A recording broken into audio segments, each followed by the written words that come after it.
புண்ணியம் பண்ணியிருந்தா மட்டும்தான் வேலுக்கு பூஜை பண்ண முடியும்.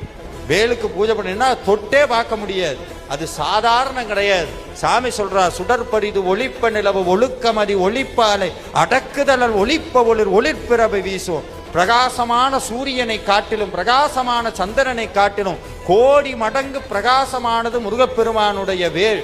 ஏன் அவ்வளவு பிரகாசம்னா, சாமி சிரிச்சுக்கிட்டே அருணகிரிநாதர் சொன்னாடே, எவெல்லாம் வேலை தொடர்ந்து பூஜை பண்றானோ அவனுக்கு ஒரு உண்மை புரியும், அவனுடைய வாழ்க்கையும் கோடி சூரியனை போல பிரகாசமாக மாறும்.